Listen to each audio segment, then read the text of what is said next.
Mark Spencer back in the booth, and wow. I mean, Major League Baseball is a week away. Can you believe it? And on Wednesday, they open up the season in Japan. So I hope you wake up early to see that one. I'm going to see if I can catch it on MLB Network. So, folks, I got to admit, man, Major League Baseball is coming soon. I mean, we've seen a bunch of movement this offseason with Prince Fielder going to the Detroit Tigers, Albert Pujols going to the Angels, Mark Burley ending up with the Marlins, along with Carlos Zambrano in a trade. And you look at Hanley Ramirez saying he's having an outstanding time playing third base.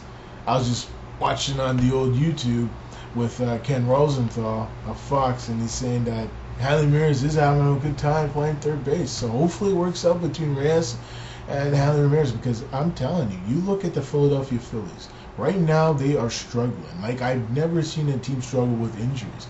When you look at the injuries to Ryan Howard and you look at the injuries to Chase Utley with his degenerative knee problems he's been having. When I look at the situation, you got to watch out for teams like the Nationals. The Marlins went out there and spent a whole heap of money. But nobody's giving my Mets any respect. But I got some good news for Mets fans. It looks like the Mets have signed Chris Young to a new deal. According to John Heyman, on MLB Trade Rumors, I'm reading that it's official, it's a one-year deal, it's a minor league contract, and it's not similar to the Andy Pettitte signing, but I got a few words on Andy Pettitte. I can't believe he came out of retirement. What a boost to morale for the New York Yankees. After losing Jorge Posada to retirement, they get back one of the top pitchers in the last 20 years in Major League Baseball. The thing about Andy Pettitte is he's won 4 World Series. He's been one of the most dominant pitchers in the history of playoff baseball. This left-hander has done things that most young Major League pitchers can only dream of. Health has been on Pettitte's side. He's only had a few injuries throughout his amazing, glorious career. Okay, there's been the stairway problem with Roger and Andy, but Andy, throughout it all, has been honest and has told the truth. We'll see. But Andy Pettitte literally is like a blessing for the Yankees. Recently, I learned this past weekend that Jobber Chamberlain broke his ankle. So it looks like the good news I'm reading today, officially from MLB Trade Rumors, that Jobber Chamberlain might come back this season. According to Girardi, he's going to be in a cast for 6 weeks, and we'll see what happens from there. If it heals perfectly, we'll see him back this season. So I think he'll be back by May. There has been a few other big-time signings this offseason. You look at the Oakland A's getting Yonis Cespedes from Cuba and signing Manny Ramirez, and he'll make his debut in June when he turns, 40 years old. So I mean, these teams are going for it. I can't say Oakland's going for it. You look at all the moves they made, dealing off Andrew Bailey, dealing off Gio Gonzalez, dealing off, so much of their good young pitching, Trevor Cahill. The only thing they have left is Brett Anderson. And there's going to be so much pressure on Brett. The most important thing for Brett Anderson, he must stay healthy. They acquired in free agency this year Bartolo Colon. Can he do what he did for the Yankees last year? Bartolo was outstanding last year. And I got to admit, Bartolo Colon might be pushing 38, almost 39.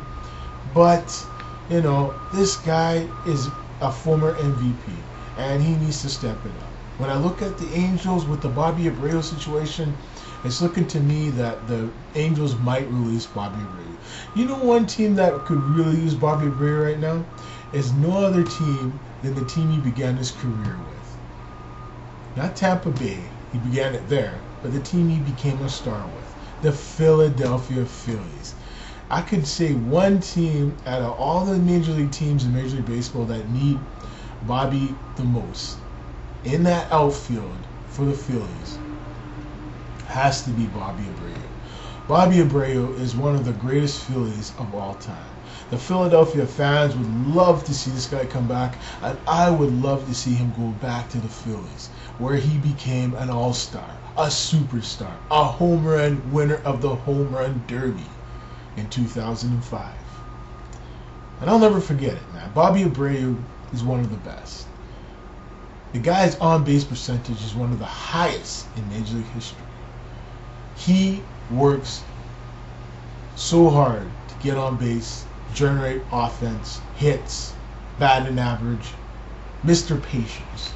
If I only had half of that patience, I would be sitting here doing YouTube videos. I'd be actually playing.